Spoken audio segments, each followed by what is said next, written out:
में कब दशमलव देना है और कब जीरो और दशमलव देना है। तो इसी कंफ्यूजन को दूर करने के लिए हम इस भाग को आपको के सामने दिखा रहे हैं कि कैसे क्रिया करना होता है। बहुत से बच्चों कंफ्यूज होते हैं कब दशमलव देना है, कब जीरो और दशमलव देना है ना। तो आइए इस लॉजिक को समझते हैं, पहले समझने का प्रयास करेंगे। ये पहला भाग है, फिर उधर दूसरा डिवाइड है, ये दोनों से क्लियर हो जाएगा। तो भाग का रूल कहता है कि पहले एक अंक में ना लगे तो 2 अंक लेंगे, 3 अंक लेंगे।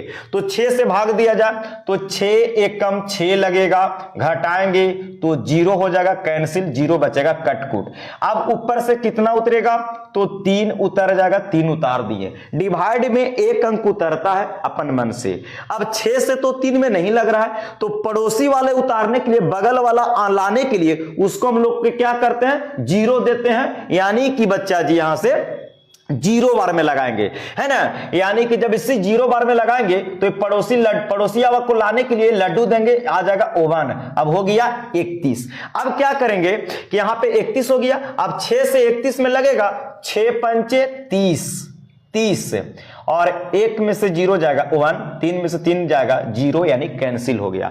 अब यहां पे बताइए कि एक जो है मेरा दोस्तों, ये एक क्या है, तो बोलिएगा कि एक शेष है, क्योंकि घट के आया है। अगर हम बोले कि 1 केजी हम चावल लाए और उसको से 1 हंडिया भात बना दिए और बाले बच्चे खा के और थोड़ा सा भात बच गया, तो मेरा शेष कहलाएगा। क्लियर। उसी प्रकार 31 में से 30 को घटाएंगे तो एक शेष बचा है, तो 1 को हम यहां पे शेष कहेंगे क्योंकि घट के आया हमारा। अब जब शेष बचेगा, याद रखना है, जब शेष बचेगा और भाग न लगे तो यहां पे पॉइंट दिया जाता है। कब पॉइंट दिया जाता है, दशमलव, जब घट के आएगा, शेष बचेगा, भाग न लगेगा तब। तो अब दशमलव के बदला में कम से कम 3 अंक तक जाना है, तो 1 दशमलव के बदला में 0 तो 10, फिर 6 एकम 6, तो यहां पे 6 हो जाएगा। तो 10 में से 6 घटेगा तो कितना बचेगा, तो 4 बचेगा, घटाव का चिन्ह दे दिए, 4 होगा।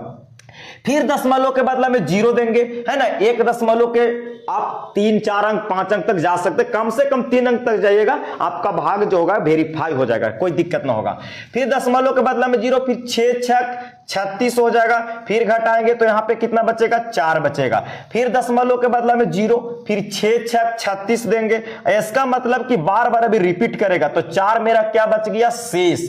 और जिसको से भाग देते हैं उसको बोलते हैं क्या, तो भाजक। और जिसमें देते हैं उसको बोलते हैं भाज्य, और इधर वाले को बोलते हैं भागफल। क्या बोलते हैं, भागफल। तो हम लोग इसको जांच कर सकते हैं, भाज्य बराबर भाजक गुना भागफल जोड़ शेष पर, कोई दिक्कत नहीं है। तो आइए समझते हैं। तो यहां से भाजक से भागफल में गुणा कर